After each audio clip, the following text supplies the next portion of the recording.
What's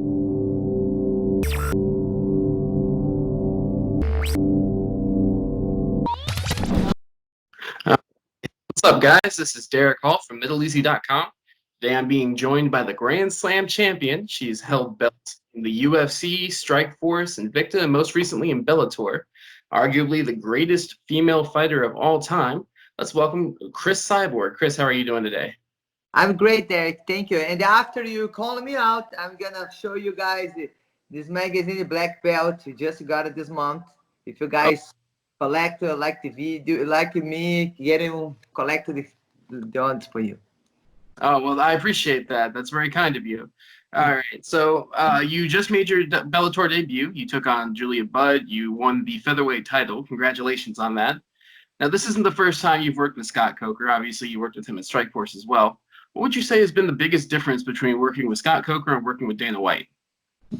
I think he's treated the fighters different.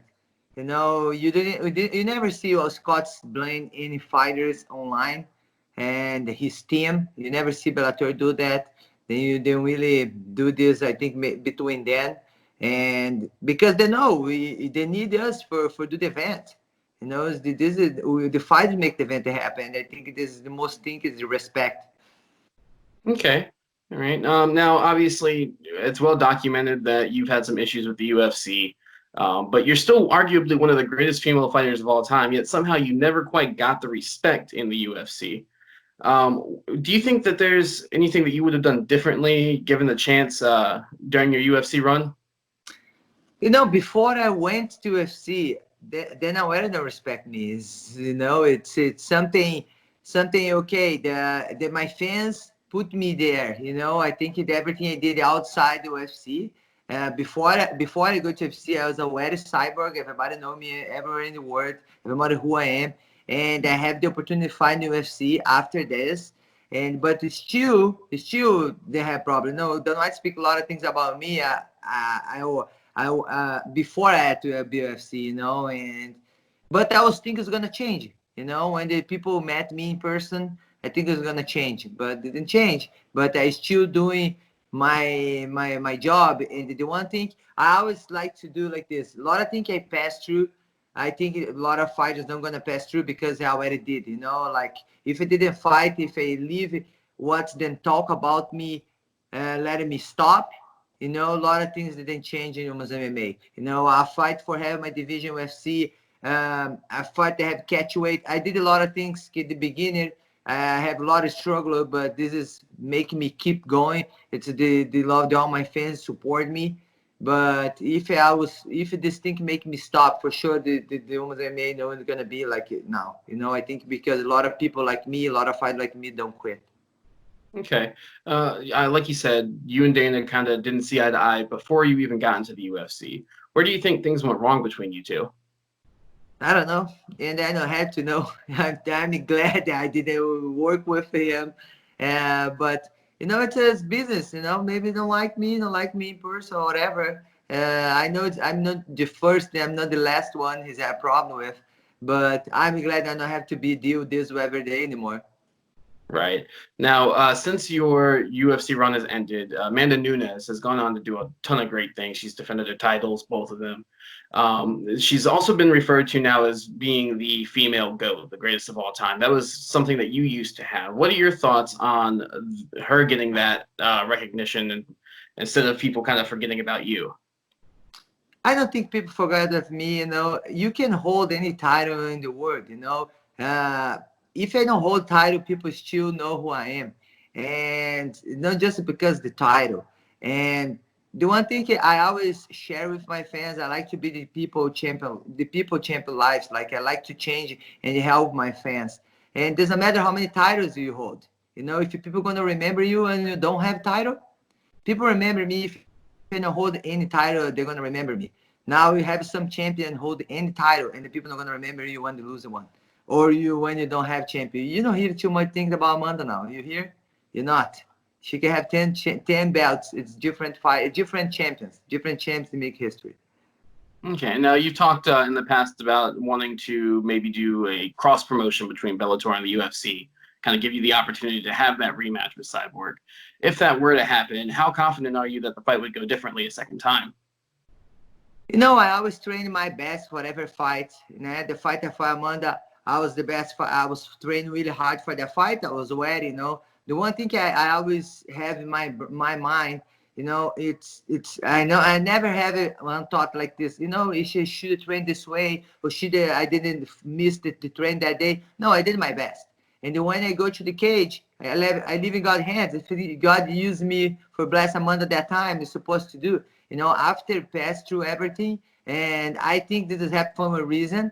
And maybe if it didn't happen, I was still in FC, I was still unhappy, I still work someone that respect me. And this has happened, and then open my mind and see me at. I'm really happy where I'm at. I really have the respect. And for me, if I have the opportunity to make the rematch I want and that I asking for, they don't give me, and they say no. I don't think I have to deal with this. If the rematch is gonna be on table one day, it's gonna be with FC, with FC, and when she's leave FC, end the career, whatever. If you're gonna be in the God's plan, for sure this fight is gonna happen, and you have to do my best and then leave it, see what's gonna happen after.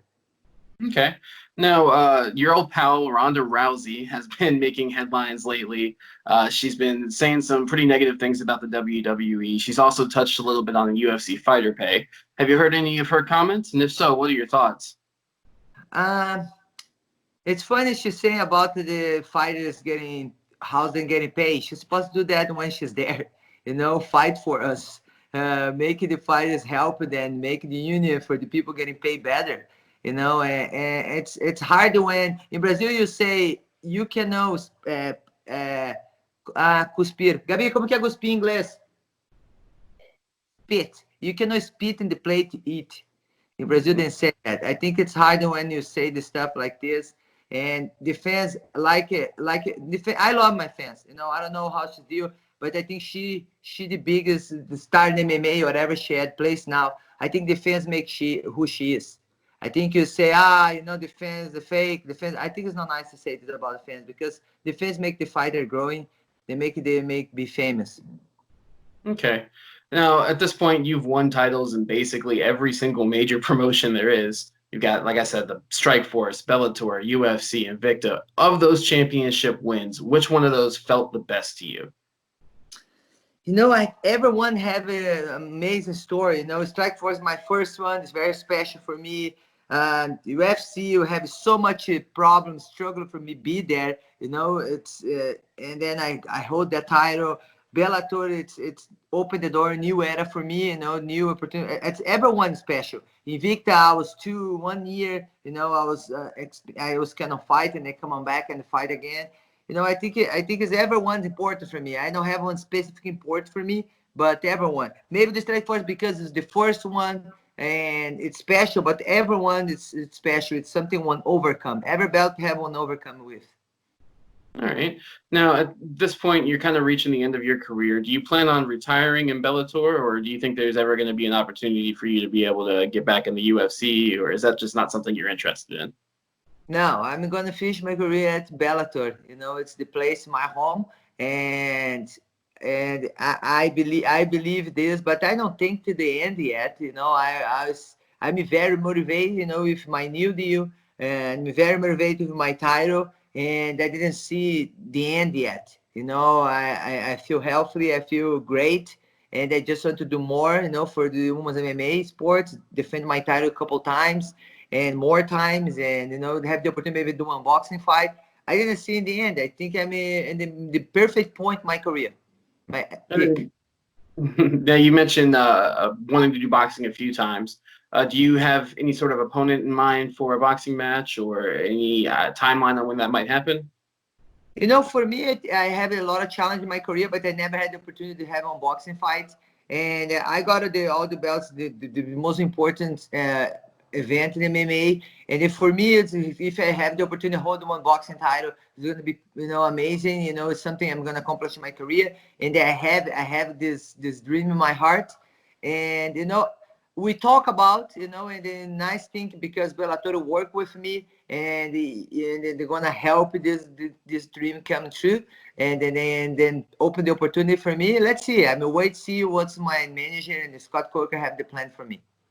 Okay, that sounds good. Now, you last fought in January. Do you have any plans for your next fight? Any opponent in mind? Anything like that that you and Scott have talked about? I think I have to wait what's gonna happen now because the epidemic, and I was have a plan to fight July, and now I don't know what's gonna happen, but I just have to keep focused and training and see what the next opportunity was gonna be. Boxing, gonna defend my title.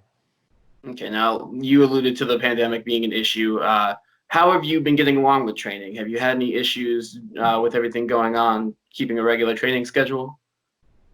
You know, I was training boxing for Virgil before everything happened, and then I was running, training, you know. But now he's back to his CD, and then his sons don't have fight, and then I'm training. I get active in my gym. We do punch bags because my gym is private gym, but I doing something by myself and just keep in shape. And then when they have the opportunity, and when this is, you know, done, or see when you're gonna be next fight, for sure you're gonna have plan B. But I'm glad I don't have to train now. You know, I know Obey have to train now, and I can wait. And thank God, I'm really happy this time. I can enjoy the time with my family. Don't stress. Yeah, it's definitely nice to have a little bit of a break and know that you don't have to necessarily look at what's next given everything that's going on in the world. Now, we'll get you out of here on this, and I really appreciate your time. Do you have a message that you'd like to give to all your fans? I say thank you for all my fans, all the support. Make sure if you guys like the mask, we make on Cyber Nation mask. And we're gonna raise money for help the kids in Brazil. Gonna have a next selling Monday, and my YouTube channel. We always every Thursday we do one training together live, and you're welcome to be with me. And I just appreciate your time, Derek. Thank you all fans, and be safe. All right. Well, thank you so much for your time, Cris. We look forward to seeing you back in action soon. It was a pleasure talking to you. Stay safe, and I'll talk to you soon. Okay. Okay, thank you, Derek. Bye bye. All right. Thanks. Bye.